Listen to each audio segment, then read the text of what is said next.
So welcome aspirants. I am Inderpreet Singh, All India rank 5 in CDS, IMA rank 29 in FCAT. Welcomes you to our YouTube channel We Together. तो इस video में हम एक तो math के top 10 questions जो मतलब मैंने कोशिश करी है कि ज़्यादा एरिया कवर करते हों और आपको हेल्प हो एग्ज़ाम में डेफिनेटली. स्पीड आप 2x कर लेना, ठीक है, टाइम वेस्ट मत करना. स्पीड 2x करके देख लो इसको. क्वेश्चन रीड करना. अगर आपको ऐसा स्ट्राइक होगा कि ये क्वेश्चन मेरे को आता है, जस्ट वॉच द सॉल्यूशन. अगर आपको ऐसा स्ट्राइक होगा कि यार ये शायद क्वेश्चन मेरे को नहीं आता है, तो पहले एक बार खुद ट्राई करना, फिर सॉल्यूशन देखना, ठीक है. तो क्या आप सोचने लग जाओगे क्वेश्चंस के हिसाब से. सबसे क्वेश्चन पेपर अच्छा होना और पेपर ना अच्छा होने में सिर्फ यही फ़र्क होता है कि जो एस्पिरेंट्स अपने आप को ऑलरेडी ट्रेंड करके जाते हैं अपने माइंड को कि क्वेश्चन पढ़ते ही मेरे को किस तरीके से रिस्पॉन्ड करना है. मॉक टेस्ट लगाए होते हैं, number of questions from different chapters practice कर रखे होते हैं, तो माइंड उसी तरीके से वर्क करने लग जाता है. क्वेश्चन पढ़ते ही माइंड स्टार्ट हो जाता है कि इसमें ये पिक करना है, ये ऐसे सॉल्व होगा और हो गया. जिसने कम प्रैक्टिस करी होती है और इतनी तैयारी नहीं होती है, वो क्वेश्चन पढ़ता है, सोच नहीं पाता है बेसिकली. तो उसी चक्कर में नंबर ज़्यादा और कम होते हैं सोचने में कि हम कितना टाइम लेते हैं प्रोसेस करने में क्वेश्चन को. सबसे पहले क्वेश्चन शुरू करें उससे पहले एक चीज़ थोड़ी बहुत डिस्कशन कर लेते हैं पेपर के बारे में, ठीक है.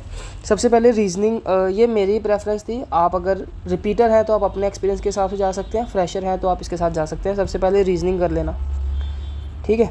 सबसे पहले रीजनिंग ख़त्म कर दी, उसके बाद कर लेना इंग्लिश ख़त्म कर दी. तीसरा कर देना अपना जीएस ख़त्म कर दी. इतना कोशिश करना है कि एक आवर में हो जाए, ठीक है. एक आवर से ज़्यादा समय इन तीनों को ना लगे. फिर उसके बाद है अपना जो था मैथ्स में क्वेश्चन करना है कि फ़र्स्ट राउंड ऑफ क्वेश्चंस वो हमारे 30 मिनट्स में हो जाए, ठीक है. मान लो कि वेरिएबल रहता है, मान लो 25 क्वेश्चन ही आते हैं अगर मैथ के, ठीक है. तो 30 मिनट में आपने मान लो 20 करे हैं, तो अगले राउंड आप फिर 20 मिनट का अगला राउंड लेना. उसमें बचे हुए 5 क्वेश्चन या 15 मिनट में भी हो जाएंगे. वो 15 मिनट में बचे हुए 5 क्वेश्चन हो जाएंगे. फिर उसके बाद भी आपके पास 15 मिनट फॉर रिवीजन बचेंगे, ठीक है. गेस के लिए मत जाना. अगर आपका सेफ़ अटैम्प्ट हो रहा होगा, मान लो आप 60 से 70 अटैम्प्ट कर रहे हैं सेफ़, कि मतलब अच्छा है मेरा पेपर क्लियर हो जाएगा. अगर आप फ्लाइंग एलिजिबल हैं तो आपको बिल्कुल भी इससे ज़्यादा करने की ज़रूरत नहीं है, ठीक है. इतने अगर आप एक्यूरेसी से कर रहे हो, मान लो आपके 65 भी सही होते हैं और 5 गलत होते हैं, तो -5 लगा लो. 65 × 3 5 3 6 8 9 95 190 स्कोर आएगा, जो कि बहुत अच्छा स्कोर होता है ना, ठीक है. तो यही था. इस फॉर्मेट में आप चल सकते हैं, आपको हेल्प रहेगी. बढ़ते हैं क्वेश्चंस की तरफ विदाउट वेस्टिंग मच टाइम. तो ये है हमारा पहला question. The ratio of copper and zinc in a alloy A and B is 3:4 and 5:9 respectively. A and B are taken in the ratio 2:3 melted to form a new alloy C. What is the ratio of copper and zinc in the mixture C? ठीक है, इसे solve करते हैं. एक mixture है, एक mixture B है, ठीक है. इसमें रेशो है कॉपर जिंक की 3:4, इसमें है कॉपर जिंक 5:9. इनका सम करें तो इसका सम आता है 4 4 और 3 7. इसका सम आता है 9 और 5 14. ये सम सेम होना चाहिए तभी हम रेशो को कंपेयर कर सकते हैं. तो इसे मल्टीप्लाई बाय 2 करेंगे, ये सम हो जाएगा 14. ये भी मल्टीप्लाई हो जाएंगे, 3 2 6 4 2 8. सम हो गया सेम 14. अब ये रेशो हमारे काम की नहीं है, अभी हम इसी रेशो में डील करने वाले हैं, ठीक है. इसमें से हमने निकाले हैं 2 के हिसाब से, इसमें से हमने निकाले हैं 3 के हिसाब से. देखो यहाँ लिखा ना 2:3 की रेशो में लिया है हमने, तो इसे मल्टीप्लाई कर दो. 6 2 12. सबसे पहले कॉपर, यहाँ पे हम कॉपर निकाल रहे हैं, यहाँ पे हम जिंक निकाल रहे हैं. कॉपर का कितना, यहाँ से कितना आएगा 6 2 12, 6 2 12. यहाँ से आएगा 5 3 15. तो ये सम हो गया 27. तो यहाँ से हम देखो 2 ऑप्शन है 27 से, तो मतलब हमें अगला भी निकालना पड़ेगा. ये हो जाएगा 8 2 16. यहाँ से 8 2 16. फिर हो जाएगा 9 3 27. 7 और 6 13 और 43. सो 27:43 हमारा आंसर आ चुका है. ये हमारा आंसर है, ये वाला, ठीक है. तो इसमें हमने क्वेश्चन में बेसिकली क्या सीखा कि रेशो का सम सेम करना है तभी हम उसे कंपेयर कर सकते हैं. फिर उसके बाद जिस रेशो में लिया होगा उसे मल्टीप्लाई करवा के प्लस करवा देना है, ठीक है. आगे बढ़ते हैं. The perimeter of a circular lawn is this. There is a 7 metre wide path around the lawn, area of the path. हमें एरिया ऑफ द पाथ निकालना है। सबसे पहले हमें उसका वो निकालना पड़ेगा, रेडियस सर्कुलर पाथ लॉन का। 2 पाई आर, पेरीमीटर मतलब 2 पाई आर इज इक्वल्स टू 1232। पाई की जगह कितना 22/7, 11 से काट देते हैं इसे। 11 2 जा 11 1 जा, यहाँ 11 1 जा 11 2 जा 2 2 जा 4, 4 से काट देते हैं। 4 3 जा नहीं 4 2 जा 8, 3 कैरी 4 8 जा 32। तो आर आपका आ गया 28 इंटू 7, मतलब 49 इंटू 4, 9 4 36, 4 5 16, 196। ठीक है, ये आपका आर आ गया। विड्थ कितनी है 7, तो मतलब स्मॉल आर बिग आर कितना हो गया, इस तरीके से है। ये लॉन है, उसके अराउंड विड्थ है। तो ये आर ले लिया हमने, और ये हमने लिया है आर, ये हमने लिया है कैपिटल आर। कैपिटल आर इसमें +7, 7 और 6 13, 9 1 10, 203। ठीक है, इसका एरिया निकालना है, pi R square minus R square हो जाएगा। कर लेते हैं 22/7, A square minus B square, R plus R minus R. ठीक है, 22/7 आर प्लस आर कर देंगे अगर, 6 और 1 196 प्लस 203, 6 और 3 9 9 और 3 399, और डिफरेंस कितना है 7 का। 7 से 7 कट गया, 9 2 जा 18। तो इसमें भी पीछे 8 है, इसमें भी 8 है ऑप्शन में, तो सोल्व करना पड़ेगा पूरा। 399 मल्टीप्लाई बाई 22, 9 2 जा 18, 9 2 जा 18 एंड 19, 3 2 6 एंड 7, 9 2 जा 18। तो ये 8 आएगा, यहाँ 17 आएगा, 7 8 आएगा लास्ट में। तो ये हमारा आंसर है, 7 8 इसी ऑप्शन में है, तो यही हमारा आंसर है। ठीक है, इस तरीके से पूरा सोल्व करने की ज़रूरत नहीं, जैसे ऑप्शन मैच करे just proceed the next question. अब ये पढ़ते हैं। 2 trains P and Q start from station S and T towards each other। ठीक है, train P takes 4 hours 48 minutes and train Q takes 3 hours 20 minutes to reach T and S respectively। After they meet, एक दूसरे से मिलने के बाद उन्होंने ये समय लिया है डेस्टिनेशन में पहुंचने के लिए। पहले वो यहाँ से चली, मिल गई, मिलने के बाद कितना समय लिया पहुंचने के लिए, वो समय दिया है हमें। If the speed of the train P is 45, what is the speed of train Q। देखो, इसके लिए फॉर्मूला ही याद रखना है। इसका फॉर्मूला होता है velocity of train 1 upon velocity of train 2 is equals to under root time of train 2 upon time of train 1। ये फॉर्मूला आपने याद रखना है। ठीक है, ये फॉर्मूला आपको डायरेक्टली हेल्प करेगा क्वेश्चन सोल्व करने के लिए। अभी देखो, P की स्पीड कितनी है 45, Q की स्पीड हमें निकालनी है अंडर रूट, P का टाइम नीचे आएगा। P का टाइम ट्रेन P ने कितना लिया 4 hours 48 minutes, 4 hours 48/60 करना पड़ेगा इसे। 12 4 जा 12 5 जा 5 4 जा 20 24, सो ये हो जाएगा 24/5। ऊपर हम लिखेंगे Q का टाइम कितना है 3 hours 20 minutes, तो इसे भी करना पड़ेगा 320/60, 1/3, 3 3 जा 9 एंड 10, सो 10/3। तो इसे करेंगे 45/Q is equals to 10 multiply by 5/3 multiply by 24। So ये 2 से 5 टाइम्स, 2 से 12 टाइम्स, यहाँ से 5 बार आ गया, और यहाँ से 12 से 36 6 बार आ गया। 5 से 9 टाइम्स, 9 6 जा 54। Q की स्पीड कितनी आ गई 54, ऑप्शन में 54 ये रहा। ठीक है, तो ये फॉर्मूला याद रखना है आपको, ये वाला, ये फॉर्मूला याद रखना है। आगे बढ़ते हैं। The cost of tilting the floor of a rectangular room is rupees this per metre square. The ratio of the length and breadth of the floor is this, what is the perimeter of the floor of the room. ठीक है, हमें पूरी cost दी है और पर metre square दिया है, तो हमें यहाँ से मिल जाएगा एरिया। एरिया कितना हो जाएगा, पूरी कॉस्ट डिवाइडेड बाय 1 का, मतलब पर मीटर स्क्वायर का एरिया। तो ये 13 से 5 टाइम्स, 13 से 7 टाइम्स 0 0, एरिया आपका आ गया 5 1 जा 5, 2 5 4 जा 20, 140 आपका एरिया आ गया। ठीक है, लेंथ ब्रेड्थ दी है, लेंथ मान लो आपकी 7x, ब्रेड्थ मान लो आपकी 5x, 7 5 जा 35, x square is equals to 140।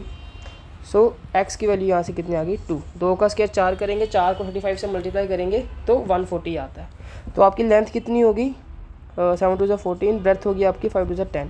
तो हमसे पूछा है पेरीमीटर, तो पेरीमीटर हो जाएगा इसका 24 इंटू 248, मतलब 2L + B, ये इसका पेरीमीटर होता है। तो ये हमारा आंसर हो गया 48।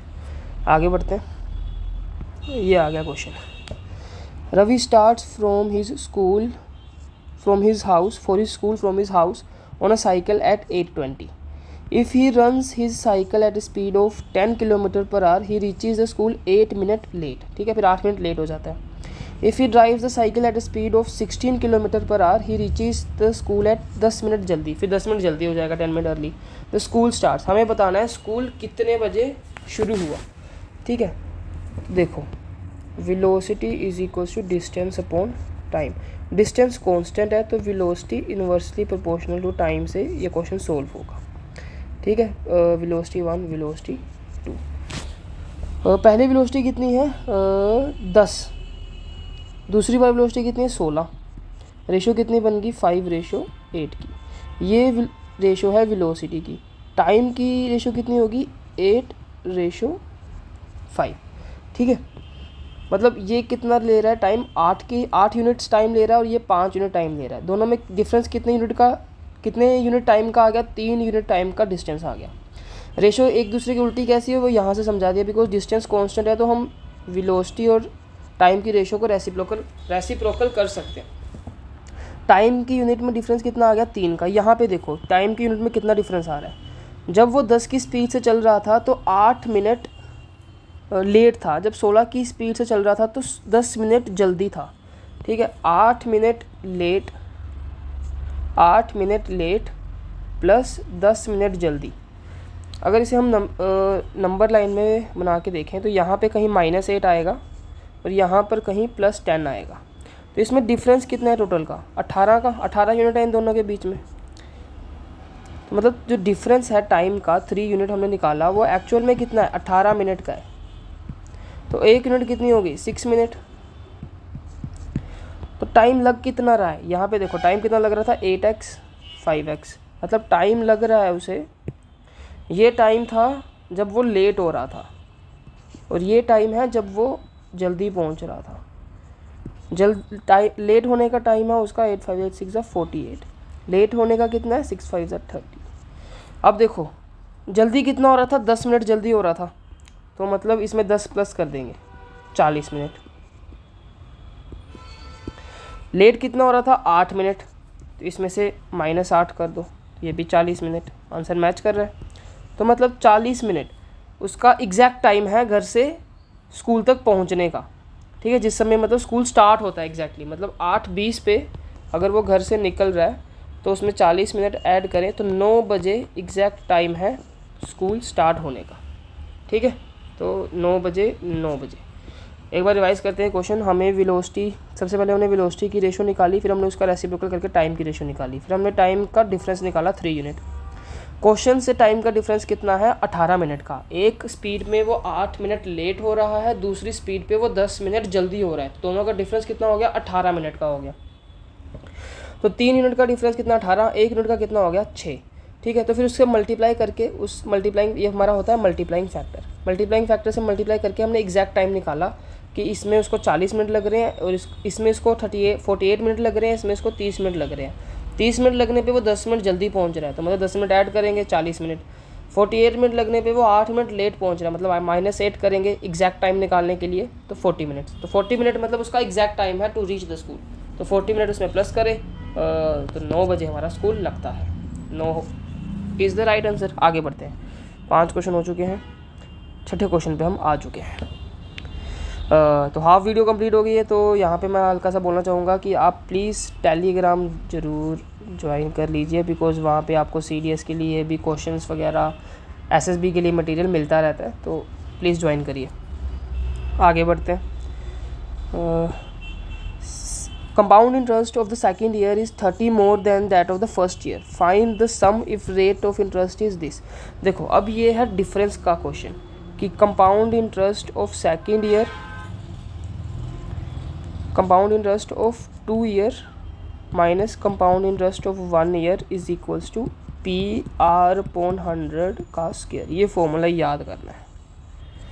ठीक है, अभी डिफरेंस कितना दिया है 30, तो यहाँ पे डिफरेंस पुट कर दो। प्रिंसिपल हमें निकालना है, आर कितना दिया है 10 अपॉन 10 100 का स्क्वायर, ये कट गया, 10 का स्क्वायर करेंगे तो 100 आएगा, पी आ गया आपका 300। कितना इजी क्वेश्चन है ना। अभी ये देखो, ये था 2 साल के लिए, मान लो डिफरेंस पूछ लिया 3 साल का। ठीक है, compound interest of 3 years minus compound interest of 2 years is equals to P R upon 100 का स्क्वायर आर प्लस 300 अपॉन 100, ये आपका फॉर्मूला है फॉर 3 ईयर्स का। ठीक है, तो ये कंपाउंड इंटरेस्ट भी थोड़ा बहुत हमने कवर कर लिया, एक चीज़ मतलब पूरा कंपाउंड इंटरेस्ट तो कहाँ ही कवर किया, कंपाउंड इंटरेस्ट तो बहुत बड़ा है। कोशिश करूँगा कंपाउंड इंटरेस्ट फॉर CDS करवा दूँगा, आप सब्सक्राइब करो, थोड़ा सपोर्ट दो तो इसके वीडियो कर देंगे। पर ये एक एस्पेक्ट है कंपाउंड इंटरेस्ट का जो आ सकता है, और अगर आपको फॉर्मूला आता हो तो अभी ये क्वेश्चन जल्दी सोल्व होगा, नहीं तो बहुत टाइम लग जाएगा। फिर आप उसका कन्वेंशनल फॉर्मूला लगाओगे, amount is equals to P R 1 plus R upon 100 power n, तो इसमें बहुत टाइम खाएगा। फॉर्मूला याद कर लो, जल्दी हो जाएगा। ये फॉर्मूला बहुत है FCAT के लिए, पर जिस तरीके से, ठीक है, पर दोनों याद कर लो, कुछ ज़्यादा नहीं है। आगे बढ़ते हैं। 2 taps A and B can fill the tank in 48 minutes and 36 minutes. If both taps are open together, after how much time tap A is closed so that the whole tank is filled in 25 minutes 30 seconds? Okay. Work and time हो, pipe system हो, same चीज़ है, इसी तरीके से होता है। इस तरीके से लिख लेना कि A कितने में करता है 48 मिनट में, B कितने में करता है 36 मिनट में। इसका LCM निकालो। LCM निकालेंगे कैसे, ये 12 4 ये 12 3 मतलब, तो यहाँ से 4 लो, 3 लो, यहाँ से 1 12 लो, 4 3 12, 12 12 144, तो ये हो जाएगा 48 से 3 टाइम, 36 से 4 टाइम्स। तो ये आ गई इनकी एफिशिएंसी। ठीक है, मतलब A 1 मिनट में 3 फिल करता है और B 1 मिनट में 4 फिल करता है। अब B ने पूरा काम किया, A को तो हम क्लोज कर रहे हैं, पर B ने 25 मिनट 30 सेकंड पूरा काम किया। B अगर 1 मिनट में 4 यूनिट पढ़ता है तो B 25 1/2 मिनट में कितना भरेगा, 2 25 2 50 51 मल्टीप्लाई बाई 4, 102 यूनिट B ने फिल कर दी 25 मिनट 30 सेकंड्स में, 102 यूनिट। तो 144 में से 102 माइनस करेंगे, 4 में से 2 42, 42 यूनिट फिल करेगा हमारा A जो है 3 यूनिट फिल करता है 1 मिनट में, 1 यूनिट करेगा 1/3 मिनट में, तो 42 करेगा 42/3 मिनट में, तो ये हो गया 3 1 3 3 4 12। तो 14 मिनट के बाद हम A को बंद कर देंगे, 14 मिनट, ये 14 मिनट। ठीक है, याद रखने वाली चीज़ ये है कि जो पूरा काम कर रहा है उसका चेक सबसे पहले उसका कैलकुलेट करो कि वो पूरा काम, जैसे यहाँ पे B जो है वो पूरी देर का मतलब B जो है वो पूरा लास्ट तक काम कर रहा है 25 मिनट 30 सेकंड तक। ठीक है, तो पहले B ने 25 मिनट 30 सेकंड तक कितना करा होगा वो निकालो। ठीक है, वो निकाला, 102 आया, टोटल में से माइनस किया, बचा कितना 42 कितना किसने किया होगा, A ने किया होगा। A ने 42 कितनी देर में किया होगा, 14 मिनट में किया होगा, तो मतलब 14 मिनट के बाद हम A को बंद कर देंगे। आगे बढ़ते हैं। ठीक है, ये प्रोबेबिलिटी का 2 क्वेश्चन इसमें करेंगे। ठीक है, तो होपफुली ये क्वेश्चन सफिशिएंट होगा आपको हेल्प करने के लिए, बिकॉज पिछली बार जो क्वेश्चन आया था इसी कंसेप्ट पे आया था। Probability of an event A happening is 40% and event B happening is 35%, what is the probability one of them will happen. ठीक है, और सेकंड केस क्या है, आइदर इवेंट A और इवेंट B इज़ हैपनिंग। ठीक है, दोनों में फ़र्क समझ लेते हैं कि यहाँ पे है one of them will happen, कि दोनों में से एक होगा, या तो एक होगा या B होगा, दोनों एक साथ नहीं हो सकते, और ऐसा भी नहीं हो सकता कि दोनों ही ना हो। आइदर इवेंट A और इवेंट B में है कि या तो A होगा या B होगा, और या A B दोनों हो सकते हैं। ठीक है, तो ये इसमें फ़र्क है, इसलिए इन दोनों का आंसर अलग हो जाता है। नॉर्मल अगर भाषा में समझेंगे तो ऐसा लगेगा कि दोनों का मीनिंग सेम है, पर प्रोबेबिलिटी की भाषा में दोनों का मीनिंग अलग है। सबसे पहले हम करने वाले हैं one of them will happen. ये पिछली बार का PYQ है, ये पिछली वीडियो में भी हमने डिस्कस किया था, ठीक है। इसको देखते हैं। हमारा PA है, मतलब P के होने की कितनी है 40%, मतलब 2/5। तो मतलब P नॉट A कितना हो गया 3/5। PB होने का कितना है 35/100, मतलब 7/5, 7 ज़ा 5 20, ठीक है 7/20। तो मतलब P नॉट B कितना हो गया 13/20। तो हम देख रहे हैं कि one of them will happen, मतलब A होगा। पहले हम देख रहे हैं कि A होगा, तो A होने की ले लो और B के ना होने की ले लो। उसके बाद हम देख रहे हैं B होगा, तो B के होने की ले लो और A के ना होने की ले लो। इसको सोल्व करके जो आंसर आएगा वो होगा आपका one of them will happen. तो इतना आप कर सकते हो, हम वीडियो को शॉर्ट रखेंगे ना, ठीक है। इसके बाद है आइदर इवेंट A और आइदर इवेंट B हैपन। इसका फॉर्मूला याद रखना है, P आइदर A और B। आइदर और का फॉर्मूला याद रखना, ये होता है आइदर A और B, PA plus PB minus PA PB। तो ये इसका फॉर्मूला है आइदर और का, ठीक है। ये फॉर्मूला याद रख लेना है। इसकी डेरिवेशन है थोड़ी सी, वो अभी के लिए इम्पोर्टेंट नहीं है। तो इसका इसमें वैल्यू पुट कर देते हैं सोल्व। तो आप लोग करोगे 2/5 प्लस 7/20 माइनस 7 2 ज़ा 14/100 करके देखते हैं सोल्व। इसको 4 से मल्टीप्लाई कर दो दोनों तरफ, तो ये हो जाएगा 4 2 ज़ा 8, सॉरी 20 से मल्टीप्लाई करो, 20 2 ज़ा 40, 25 ज़ा क्या कर रहा हूँ ये है 2/5। इसका एलसीएम सेम करना है तो मल्टीप्लाई बाई 4 कर दो, 4 2 ज़ा 8, 4 5 ज़ा 20 प्लस 7/20, तो हो जाएगा 15/20। अब इसको मल्टीप्लाई करो 5 से, तो ये हो जाएगा 75/100 माइनस कर दो 14/100, तो ये आ जाएगा 61/100। तो ये आपका इसका आंसर होगा। इसी तरीके से इसका सोल्व करके कमेंट में बता दो, थोड़े कमेंट इंक्रीज़ हो जाएंगे वीडियो के तो अच्छा लगेगा। लाइक ज़रूर कर देना अगर वीडियो हेल्प कर रही है, ठीक है। आगे तो ये दो केस हमने प्रोबेबिलिटी के देख लिए, ये PYQ था, तो ये कुछ नया कर लिया साथ के साथ। आगे बढ़ते हैं। Man buys 2 fans for ₹2160। उसने 2 फ़ैन लिए हैं जिनकी कलेक्टिव कॉस्ट कितनी है 2160। By selling one at a profit of 15% and another at a loss of 9%, he neither gains nor loses. Find the cost price of each fan. तो मतलब मान लो कि उसने जो एक पहला ख़रीदा, प्रॉफिट पे जो ख़रीदा वो A का ख़रीदा, लॉस पे जो ख़रीदा वो B का ख़रीदा, और A प्लस B की जो कॉस्ट दोनों का सम है वो है 2160। A पे उसने 15% का प्रॉफिट किया है जो कि इक्वल है B के 9% के लॉस पे। यही कह रहा है हमें क्वेश्चन, बिकॉज कोई उसको गेन नहीं हुआ, कोई उसको लॉस नहीं हुआ, तो मतलब जितना उसने A पे कमाया उतना ही उसने B पे गवा दिया। अब इसकी रेशो बना लेते हैं, A/B, ये 3 से 3 टाइम्स, ये 3 से 5 टाइम्स, ये आ गया 3/5। 5 और 3 8, यहाँ से इसका सम मिला 8। 8 की वैल्यू हमें क्वेश्चन में दी है 2160। 1 की वैल्यू आ गई 8 2 16, 5 8 7 56, 270। तो मतलब A की कॉस्ट है 810 और B की कॉस्ट है, मल्टीप्लाई बाय 5 करेंगे, 5 5 0 5 0, 7 5 35, 5 2 10, 1350। तो B की वैल्यू है ये।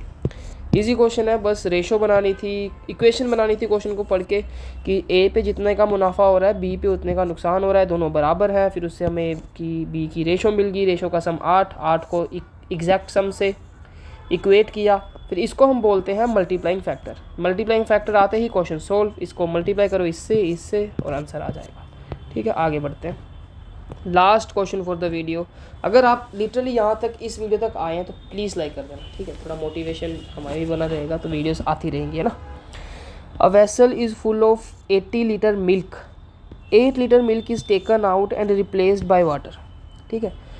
एक वेसल है, उसमें 80 लीटर मिल्क है, 8 लीटर मिल्क को बाहर निकाला और वाटर डाल दिया, फिर उसके बाद फिर से 8 लीटर बाहर निकाला और वाटर डाल दिया।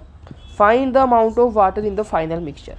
अब कोई भी 8 + 8 = 16 मार्क मत कर देना, बिकॉज जब आपने पहली बार उसमें 8 लीटर पानी डाला, देखो मैं समझाता हूँ, 80 लीटर मिल्क था, उसमें से 8 लीटर मिल्क निकाला, ये मिल्क की बात हो रही है। तो ये बचेगा आपका 72 लीटर मिल्क, आपने इसमें 8 लीटर वाटर डाल दिया, तो ये हो गया 72 milk plus 8 water is equals to 80। इसमें से फिर आपने 8 निकाला, तो अब जो है वो सिर्फ मिल्क नहीं निकलेगा, 8, अब वाटर का भी कुछ प्रपोर्शन साथ में निकलेगा, और फिर आप दोबारा से 8 लीटर वाटर ऐड करेंगे। तो अब वाटर की, अगर आपसे वाटर पूछा है क्वेश्चन में, तो आप 16 नहीं मार्क्स कर सकते, बिकॉज जो पहले आपने 8 लीटर वाटर डाला था उसमें से कुछ प्रपोर्शन आप निकाल चुके हो, फिर उसके बाद दोबारा 8 पानी डाला है, तो 16 नहीं है आंसर। ये तो याद रखना कि कहीं 16 मत मार्क करना। अगर क्वेश्चन नहीं सोल्व हो रहा बात अलग है, पर 16 मतलब सिंपल प्लस करके ऐसे क्वेश्चंस में आंसर मार्क मत करना। सोल्यूशन बहुत ईजी है, देख लोगे ईजीली समझ जाओगे। 80 लीटर मिल्क है, हर बार कितना निकाल रहे हैं, 8 लीटर निकाल रहे हैं, तो रेशो निकालते हैं। रेशो कितनी आ गई, 8/80 मतलब 1/10। 10 में से हम 1 निकाल रहे हैं, ठीक है, ये हमारी रेशो है। तो बच कितना रहा है, 10 में से 1 निकाल लेंगे तो रिमेनिंग का कितना है, 9/10, ये है हमारा रिमेनिंग। अब सोल्व किस तरीके से करते हैं, ये रेशो का काम हो गया कि कितना निकाल रहे हैं, 8 निकाल रहे हैं, किस में से निकाल रहे हैं, 80 में से निकाल रहे हैं, तो 8/80 1/10, 10 में से 1 निकाल रहे हैं, तो रिमेनिंग कितना बच रहा है, ये रिमेनिंग है, रिमेनिंग कितना बच रहा है, 9/10, ठीक है। 10 में से 1 निकाल लिया तो बचा कितना, 9/10, ठीक है। इतना समझ गए होगे आप। उसके बाद सोल्व, कभी भी उसको लेके सोल्व मत करना जो ऐड किया जा रहा है, जो स्टार्टिंग में गिवन था, जो मतलब जिसको हम सिर्फ निकाल रहे हैं, डाल नहीं रहे हैं। मिल्क हमें स्टार्टिंग में गिवन है, उसे हम निकाल रहे हैं, पानी डाल रहे हैं, फिर निकाल रहे हैं, पानी डाल रहे हैं। जो डाल रहे हैं उसको लेके सोल्व नहीं करना है, जो सीधा पड़ा है बस हमारे पास उसको लेके सोल्व करना है, ठीक है। तो हमने लिया यहाँ पे 80 लीटर मिल्क, और अभी पहले राउंड के बाद कितना बचा होगा, 9/10। दूसरे राउंड के बाद कितना बचा होगा, 9/10। अगर थर्ड राउंड भी होता तो फिर 9/10, फिर 9/10, इस तरीके से 9/10 करते रहते। अब इसको सोल्व कर लो, 1 0 से 1 0 कट गया, 9 का स्क्वायर 81 को 8 से करेंगे, 8 1 8 8 8 64, तो ये आ गया हमारा 64.8। इतना लीटर मिल्क बचा है। अब सबसे पहले मिल्क ही फाउंड होगा, हम वाटर फाउंड कर सकते हैं पर ईजीएस्ट वे ये है, ठीक है। उसके बाद 80 हमारा टोटल था, 80 में से 64.8 माइनस कर दो तो आपका आ जाएगा वाटर। ये बचेगा यहाँ पे 79, यहाँ 10 कैरी 2, 9 में से 4 के 5, 6 में से 15.2, 15.2 आपका क्या है, वाटर। सबसे पहले हमने मिल्क निकाला जो हमें इनिशियली गिवन था, जो कि इजी था फाइंड करना। आप वाटर भी एग्जैक्टली फाइंड कर सकते हैं पर डिफ़िकल्ट है। सबसे इजी चीज़ वो है जो हमें स्टार्टिंग में गिवन है। मिल्क हमारे पास पड़ा है, मिल्क निकाला, वाटर डाला, फिर निकाला, फिर वाटर डाला। तो वाटर को बाद में निकालेंगे बिकॉज वो कभी डल रहा है, कभी निकल रहा है, कभी डल रहा है। जो सिंपल पड़ा है हमारे पास उसको पहले सोल्व करते हैं। मिल्क को हमने पकड़ा। मिल्क की इनिशियल कितनी थी हमारे पास, 80। पहले राउंड के बाद कितना बच रहा है, 9/10। दूसरे राउंड के बाद भी कितना बच रहा है, 9/10। तीसरा होता तो फिर 9/10। यहाँ पे 2 ही राउंड का क्वेश्चन था तो 9/10 2 बार मल्टीप्लाई कराया। 2 बार मल्टीप्लाई कराने के बाद जो आंसर आया वो हमारे पास मिल्क की फाइनल थी आफ्टर 2 राउंड, 64.8। टोटल में से 64.8 माइनस कर दिया तो 15.2, ये हमारे पास वाटर का फाइनल है। That's all for this video. All the very best for your exam. जो क्वेश्चन पहले आते होंगे उन्हीं को करना, क्वेश्चन पे स्टिक मत रहना, ठीक है। आगे नेक्स्ट करते रहना। होपफुली आपका एग्ज़ाम बहुत अच्छा होगा अगर आप इस स्ट्रेटेजी को अपना के रखोगे कि अगर क्वेश्चन पढ़ने के बाद ऐसा थॉट आया कि शायद आता है शायद नहीं आता है तो नेक्स्ट कर दो। अगर ये थॉट आया कि आता है, किया हुआ है, तो पहले कर लो, ठीक है। ये हर जगह एप्लीकेबल है, ये रीजनिंग में, अपना हर चीज़ में ये एप्लीकेबल करती है, इंग्लिश में, हर जगह। ऑल राइट, तो ये 10 क्वेश्चन थे जो मेरे को लगता है आपको हेल्प करेंगे ऑब्वियसली आपके एग्ज़ाम में। ये आप अटैम्प्ट स्ट्रेटेजी भी यहाँ पे देख सकते हैं। रिवीजन करते रहिए लास्ट मोमेंट तक।